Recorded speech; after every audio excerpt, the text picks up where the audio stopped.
Assalamu alaikum everyone. I'm your host Maham Khan and welcome back to another episode of IFP Connect, which is brought to you by Inside Football Pakistan and powered by Maidan. Our guest today is someone, a footballer who announced herself on the global stage in the recent AFC Asian Cup qualifiers. She just made her debut for the Shaheens and we have been loving her ever since. Solid as a rock and an excellent addition to the women's squad. I am honored and excited to host her keeper, the one and only Zeeyana Jivraj. So, Zeeyana, thank you so much for joining us. Thank you for having me.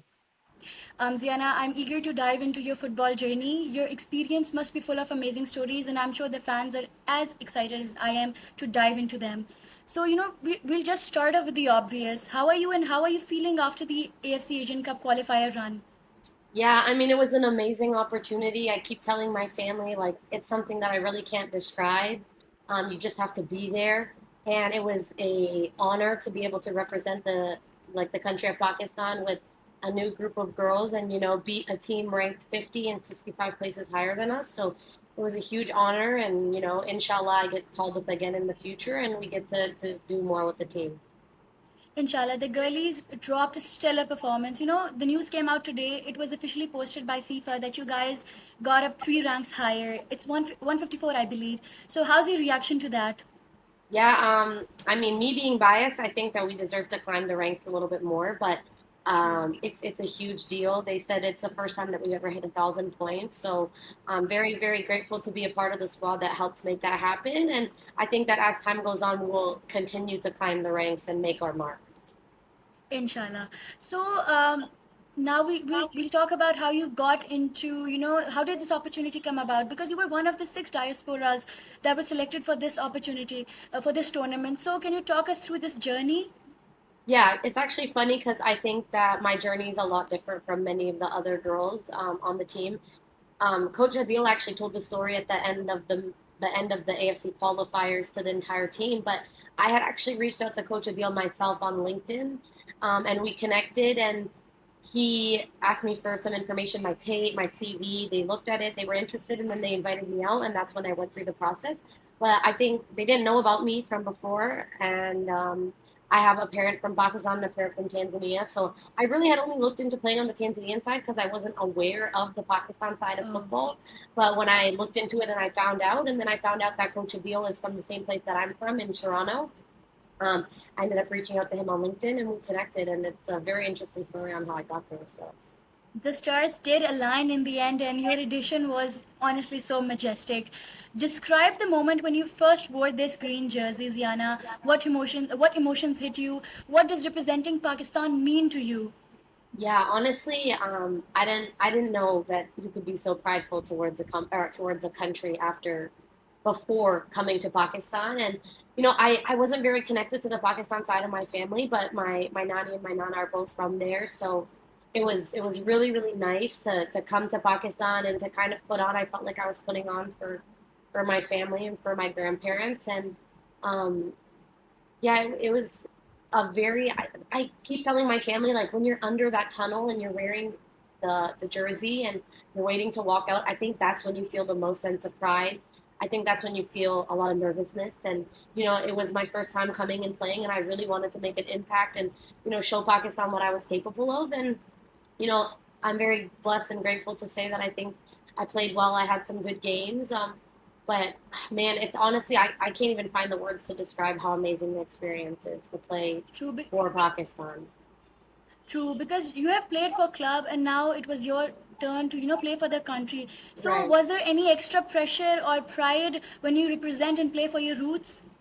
Yeah, I honestly I didn't realize how big of a difference there was playing for a club versus a country. And I don't think you realize until you're actually in the moment.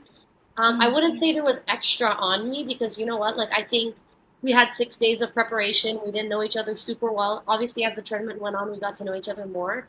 But for me, it was just like, I just want to go out there and show people what I'm capable of, and nobody knows my name. And hopefully, after this, they will know my name. But for me, it was just a new experience. Obviously, lots of nerves, but I've been training for a long time. I've been playing for a long time, so I just kind of relied on my skills and my abilities and my experience to take us and lead us forward.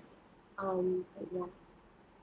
So, Ziana, let's rewind a little bit and talk about how you got into football because you've mentioned that you have been playing for a while. So, what exactly drew you to football and especially goalkeeping? Yeah, so my dad actually played as well when he was growing up and when he came to Canada, and he was a goalkeeper. But me becoming a goalkeeper was like a very like random situation because none of my other siblings are goalkeepers. Oh. When you're young, you just kind of get thrown into net, but I guess I got thrown in, and then I was kind of good, so it wasn't weird because my dad was a goalkeeper as well, so he ended up being my coach growing up for a bit. And then also my community. For my religion is also really big into soccer. Mhm. So from a young age, um, we were playing in the community with a lot of my friends, starting at maybe like 5 years old. And then when I got into it and I really enjoyed it, then I started getting a little bit more serious about it, and that's when I went into the club system. So me and all my siblings played at a very young age, Mhm. and then the love just continued from there. Honestly, it sounds amazing that you were supported by your community. You had someone to look forward to, actually. So, was there any role model or someone that you followed? Honestly, my dad was like a really big role model because he was, like I said, the same position as me. And in our community, we have tournaments every 4 years.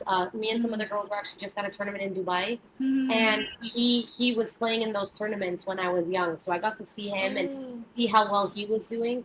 So he was honestly somebody that I looked up to at a really young age. And then growing up, you start to watch football, and I did a lot of projects on like Casillas and Gianluigi Buffon, and they were like Mm-hmm. big time players when I was growing up. So those are two players that I looked towards a lot when I was growing up. But I think the main person was probably my father. Was there any moment in your life that made you think that goalkeeping is actually my position? Um, yeah, I think growing up now, I'm like I wish I could not be a goalkeeper just because we're very separated from the masses, and you don't get the sometimes you don't get the glory that strikers get or True. players True. get. But you know what? Like you also do get the glory sometimes when you're making big saves, and I think I thrive under high pressure situations, so I enjoy like kind of what I do. Um, but sorry, what was the question? I went off on a tangent. Was there any moment that made you think that Oh, goalkeeping yeah. is your position? Yeah, so when I first went into the club system, I ended up winning an award for like the best goalkeeper from ages 8 to 18 in my club because I had the most shutouts. So I think from Hmm. that moment is when I decided like, okay, maybe I'm meant to be here. I'm meant to do this. And I went through a lot of adversity in my career where I could have been like, Hmm. okay, like maybe I shouldn't do this anymore. But I don't. There's always been that drive inside of me that made me keep going, and I'm really really grateful for that because it's brought me here. So yeah. You face a lot of issues, but I think your family has been very supportive, and I think they have been that force that keeps you going through and through. 100%. Yeah. Okay, now, coming back to the AFC Asian Cup qualifiers, you stood tall as a wall in all of the three games, Diana. You pulled off clutch saves and whatnot. So, what was your mindset through all of these matches, one by one? You can talk about it. Um, so to be honest, when I go into a match in general, I feel Mm. like with age, I've learned how to prepare myself. Um, Maybe I'm delusional, but I think me and whoever I'm playing with are the best players and the best team in the world. That's how I go into every single match. Mhm. And we talked about that with the girls, going in with the confidence that when you step on the field, you are the best player on that field. I don't care if I'm playing the number one team in the world or if I'm playing the worst team in the world. I go in Mhm. with that mindset. So in Indonesia, my mindset was, well, I've never played with this team. I literally have no clue what to expect. It's your first game with the team. Like, it's your time to, show what you're made of and show why you're meant to be here. And, I think despite some goals in the first half, I think we were doing really well. And in my head, I was like, okay, Mhm. like, we have this. Because I believe it was 3-0 in the first half. So I was like, okay, well, if Mhm. they scored three, we can score three as well. And, I feel like I was pulling off some saves. I was very, very, like, focused. I was locked in. And, I just knew in that game that I would have to do my job a lot. In the second This. game, oh, yeah, sorry, go ahead. No, no, no. You can continue. It's all right. Okay. In the second game, I was like, all right, well, the worst has already happened. It can't really get any worse than this. So it's only up from here. And when we started playing and we started looking like we were, very, very into it. And I think that there was like a very good discussion and conversation before that we came out onto the pitch with like a whole new mentality. And I think that Mhm. that helped us a lot. And in that game, it was not as involved. Lots of feet stuff, but just two big saves that I really have to lock in for kind of near the end of the game. And then the third game, it was kind of the same thing. Like, look, we've done it before. We did it in the game just before, and I think we can do it again. And every game, it was just like you have to just show them that you're able to do it consistently. And Maria told me this a lot. Like, any goalkeeper can have one good game, but we need to see you have three good games. So that was kind of my mentality going in. Like, okay, you need to show them that it wasn't a one-off. Like, you're good enough to be able to play well in three games, not just one. So that You was know, kind of giving my in thought process. to give in all of your performance, all of your capacity, that is really important. This mentality really showed through in your matches. I believe that the first match is usually really tough, but you guys really learned from that match Yeah. against Chinese Taipei, and you guys implemented all of those lessons in the other two games, and it really showed through. Yeah, it's also like an interesting one because it was like maybe if the games were reversed and we would have played Chinese Taipei last, maybe we would have Hmm. already found our team structure and been able to, get a little bit better of a result against them. So it's a bit unfortunate that it was our first game, especially with so many new players and only 6 days of preparation. But I mean, you can't really rewind time, unfortunately. So we just have to move forward and hope that in the next matches, now that we have a little bit of a better dynamic, that we can just jump right into it. Exactly, exactly. So fans loved your performances, as you've said that you pulled off amazing saves, Ziana. They were Thank unbelievable, you. and the fans even called it legendary. So does this external praise fuel you, or you block out this external noise to stay focused? You know what? I think that you can use it in good and bad ways. And you know what? Honestly, the negativity to me is hilarious. I think it's funny. I don't think it brings me down. I think the positivity is amazing. It's wonderful. It's really, really nice to see that we're being supported and that there's people that are, on our side. Um, I, I don't think that I really need to like block it out. Like I said, I've learned to prepare for games in my own way. And I think that in like just believing in myself and knowing that I'm able to do things that like that's enough for me. So then the extra outside is just like, it's an extra, it's very nice. It's like extra praise. I don't need it, but it is really, really nice to have it. Definitely. So now, Ziana, we'll talk about your career. You have played in Portugal Tier 1 as well as Malta. So how was that experience for you? Yeah, I'm just trying to continue to move up in my level. The first trial that I ever had was with Ipswich Town, and I was there for like a month and a bit, and it was a very, very high caliber, and I enjoyed it a lot. Malta, it was an amazing experience. Unfortunately, I got injured, so I didn't really have like a proper season. And then Portugal, again, I came in late. It was a very, very good league to play in. Obviously, we're playing against teams like Sporting and Benfica, so the league and the competition was good. I don't think I got to show myself as much as I wanted to, but that's why I want to continue to, push the envelope and see where I can go next. And I'm actually out in the U.S. right now training with the pro team, so I'm hoping to make the change either to North America or just to continue to push the level and play for like big leagues because I think I am capable of doing that, and I want to be surrounded by other players that want to get better. Manifesting a great club for you and a great career ahead as Thank well. you. So, how did playing in professional leagues and professional setups in Portugal and Malta help you grow as a goalkeeper? Um, I think the experience is the biggest thing. When I was young, I never used to believe that experience would, set people apart, but I think it very much did. And playing professionally and playing in an atmosphere with players that are very high level players pushes you to become the best version of yourself True. because you're getting challenged every single day, especially as a goalkeeper. The harder the shots are, the more they're going to demand from us and the better I'm going to be. So I think just like playing in a high level environment, also like playing with some of the girls who come from high level environments in the UK or elsewhere, right? So I think that it's continued to help me like push my career in the right direction and to just make me a better player. What has been the biggest difference that you've noticed between playing in Europe versus playing in America and South Asia as well? This podcast has been powered by Madon. Madon is a pickup app you can use to play football near you. To quickly go over some of its features, the Match tab will enlist all the relevant details for you like the location and the time.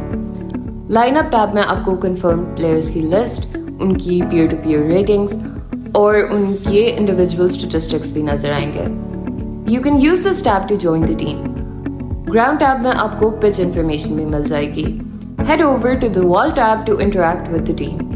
The Maidan app also has a create feature which you can use to book yourself a match anywhere and also to find yourself a team. The chat feature allows you to speak to other players. Your match stats can be found underneath the stats tab on your profile. Her match के बाद आपको एक post match analysis का option मिलेगा जिसमें आप हर player को rate कर सकते हैं. Maidan app also offers you benefits like cashbacks and live bookings are set to be introduced soon. ये ऐप सिर्फ प्लेयर्स नहीं बल्कि ग्राउंड मैनेजर्स को भी cater करती है. They can use the Maidan dashboard to schedule and keep track of matches. So what are you waiting for? Use the pickup app and find yourself a team, a slot, and go play football, even if your friends are too busy.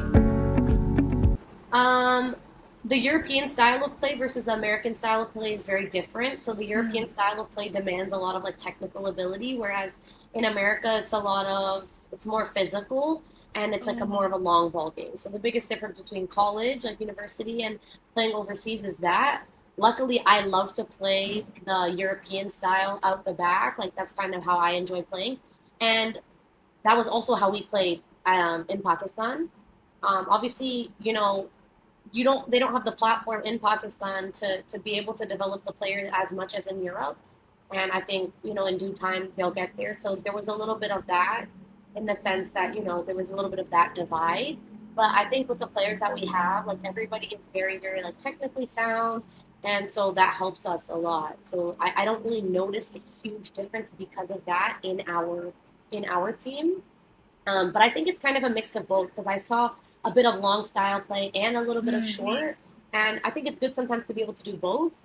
But yeah, I think that's like the biggest difference that I notice in North America versus in Europe. In South Asia. All right. So, Zeeyana, we have this segment in our IFP Connect where I ask you a few questions. It's like a rapid fire, and you have to tell me the first thing that pops up in your mind, right? Okay. Okay, so let's start. Who is the funniest person in the Pakistani locker room? I know I'm supposed to answer this quickly. I know. Yeah. It's all right. Take your time. As long as the answer is nice, we'll take it. Okay, I'll just say Zamana for now. Oh. What is worse as a keeper, getting chipped or conceding a near post banger? Getting chipped. Your favorite type of save? 1v1, penalty, acrobatic, whatever. Like acrobatic, like top corner save. What's your favorite song at the moment? I've been listening to a lot of Spanish, French. I would say Seya because when I was in the tournament in Dubai, we listened to that a lot. All right. Would you rather face 100 shots in training or do 100 sit-ups? Oh, 100 shots. If you weren't a keeper, what would be your second position? Striker, for sure. Any superstition or ritual before a match? I like to watch my highlight tape before my match just to remind myself what I'm capable of. Your favorite club? I don't have one. That's going to be such an unpopular opinion. My twin sister supports Liverpool, so we'll go with Liverpool. Okay. Have you ever been tempted to take a pen yourself? Yeah, I actually have taken penalties myself. Portuguese food or Maltese? Ooh, Portuguese. A lot of thinking. I know, Portuguese, yeah. Which feels better, penalty save or a clean sheet? I think a penalty save. Your go-to cheat meal? Sushi. Last footballer you'd want to face in a pen shootout? Lionel Messi, what? Are you a Messi fan, Zeeyana? I am a Messi fan. Same. Okay, so the rapid fire is over. It was an excellent round. Kudos to you. It was amazing. Now, going back to our questions, let's talk about goalkeeping in general. While the physical demands are really obvious, but we know that the mental side is just as crucial. In the match against Chinese Taipei, you guys all obviously conceded 8 goals. Yeah. But many saw you as one of the standout players on the pitch. So can you talk me through the mental resilience that it requires to stay focused in such a high-stake match when you know that you have given your best? Yeah, I honestly think the mental part of football is much more difficult than the physical, especially as a goalkeeper. because there's so much on us all the time. In the Chinese Taipei game specifically, I will say at the end of the match, I was getting a little bit frustrated, and I do regret that. But I mean, 8 goals, and you're like, so, and those were all like rapid fire. I think I could have focused a little bit more, but I think through the majority of it, it's just telling yourself that, you don't really have the option. Like as a goalkeeper, you don't have the option to stop. As a player, if you stop, you normally have people behind you. But as a last man, if I don't make the save, it's going in the back of the net. So to me, it's always like, I don't know, there's just something in me that just like always wants to give 100% and wants to try my best and do what I can. And, I got the support from afterwards. So it was very easy to want to continue to play and perform for Pakistan. But it is a very difficult situation. I've never been scored on that much in my entire life or any of my Oh God. career. And that too on your debut I know. must have been excruciating. Trust me, nobody's let me forget it. But I also did get a bit of a highlight tape from that, so I'm grateful for that because I got some new highlights. But it was a tough one. It was a tough one. I was really, really upset after the match. I feel like there is more that I could have done, but then also at the end of the day, it's like 6-0, 8-0, 10-0. At the end of the day, 3 points is 3 points, and it wouldn't have really made too much of a difference. So I think I'm trying to tell myself that to kind of like calm down a little bit because it's never happened before. But yeah, I mean, that's all you can do, right? Just give your best and hope that your best is enough. True. Now, linking my next question to your previous one, goalkeeping is a really hard position. So, what is it? What is it about this position that the fans are unable to understand? Like, what is the hardest part of being a goalkeeper? Like, I'd give you a few examples. Is it like the communication, or anything else? Yeah, I think the hardest thing to understand is that every single aspect of our game has to be perfect at all times. If I miss a communication, that's a missed player that's open that could potentially score a goal. If I miss kick a goal kick, which happened quite a few times, then they can come right back at us. If I miss a save, like the position demands perfection. There's other positions on the field where like they can do great things and people will highlight the great things and they can lose the ball and nobody will pay attention to them losing the ball. But as a goalkeeper, you have to be perfect at all times and you can make amazing saves, but the minute you make one mistake, that's kind of what people are harping on. So I think the hardest thing to understand is that our position actually demands perfection 24/7 and that we really don't have time to let our brain lapse because during that lapse is when the mistakes happen. It usually takes only a single moment, turn all the way around, and all of your good performance is just erased away by that one goal that you just conceded. Exactly. Zeeyana, you mentioned earlier about your community, right? And we just noticed that you were participating in the Jubilee Games, and we know Yes. how deeply you cherish and honor your Ismaili heritage. So, Yes. how was it like to experience the Jubilee Games, and you were representing Canada as well? So, how I was that? was.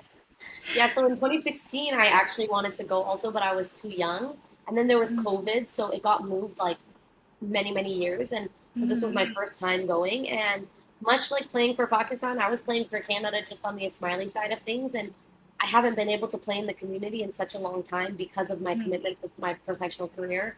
So it's really, really nice to like go and play there. And it was even more so nice to play after the Pakistan national team because, first of all, we played against them in the finals. Final. So that was a big game. And that was really fun and it was difficult. They made my job very difficult, but it was also so wonderful because there were so many members of the Ismaili community who were familiar with who I was and, walking around the Jubilee games and them, mentioning to me, oh, I'm such a big fan or I saw your match. And, it was so wonderful. Even the men's Pakistan team, like taking pictures and we were chatting and it was just so, so wonderful. And, yeah, just seeing the girls again was really nice, Soha and them. So that was nice and the experience was so wonderful. So I inshallah get to do it again in 4 years. But yeah, it was a really good time. When we first heard about that, the final is against Pakistan, it was so funny because I was like, Ziana has to face Soha and Mol and everybody. So Yeah. how was that playing against them? Yeah, they definitely made my job very tough. I think it was a great showdown, like two fantastic teams, and they played really, really well. Pakistan had a great team, and so did we. We have a lot of girls that play outside as well. So I think there was no better better option than to have us in the finals. And like I said, they made our job very difficult. We tied them 1-1 in our first game, and then we went on to beat them 1-0 just barely in this game. So I was telling people there, like it's amazing to play against them, but then it's also bad because you know what you're up against and you know that they have talent. So you know it's going to be a difficult match. I'm just so glad that you had such a brilliant experience, because it's always so nice, you just walk down and the entire community knew you, the Pakistanis knew you, because I'm assuming Pakistani delegation is one of the biggest ones in the Jubilee Games, right? Yeah, I would say so. Yeah. Okay, so Zeeyana, we are towards the end of our podcast. Do you have any plans to, give back to football in general, like mentoring or coaching young players? Do you have anything in mind? 100%. So I already actually coach, goalkeeper coach, and outside of that. But I was speaking with someone, and I would love to in the future if I had the ability to come back to Pakistan and run some sessions, especially with some goalkeepers. I actually also want to do the same thing in Canada, but I think it's so important to give back to the community, and the community supports us so much. So I think it's important to pour into them, and if we can help them at a young age, then hopefully they get the resources to also play at the level that we're playing at. So in the near future, inshallah, I get the chance. Maybe I'm in Pakistan for a little bit longer, or stay back after a call up and can run some sessions with the youth and just have some time with them. A player with your skill and experience, if that player comes to Pakistan and trains and gives session, I think that would be really great, because conveying your knowledge to them, it would be a great experience. Yeah, I would love to do that. So do you have any advice to young girls who are pursuing football in Pakistan and Canada? Yeah, my thing is, and I always also ask this question in Dubai and in the Jubilee Games, is just when you think you're doing enough, you need to do more. I think, especially in Pakistan, it's very difficult. Like I said, they don't really have the platform yet. So, especially the young girls that want to play in Pakistan need to start investing their energy and their time in from a young age. And you don't have to go with the club if that's not available. Touches in the backyard, practicing, keep ups every day, and just getting in the gym and just staying active. Anything that you can do to supplement, continue to do. And I think, especially the girls in Pakistan, probably will face a lot of adversity because it's very difficult to get out of there and to play. And just know I've been through it and I've got through it, and you guys can get through it too. And adversity makes us who we are as players. I think if things were easy, then we wouldn't be as resilient as we are. But the hard things make us great players.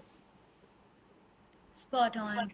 Zeeyana, thank you so much for being with us. Every time you put on that Pakistani jersey, you make the whole country proud. It is not just the saves that you make, it is the hope that you give to so many fans. So keep leading the way. We are all cheering for you. We are all backing you up, and we can't wait to see you play more matches for Pakistan. Thank you for having me. It means a lot.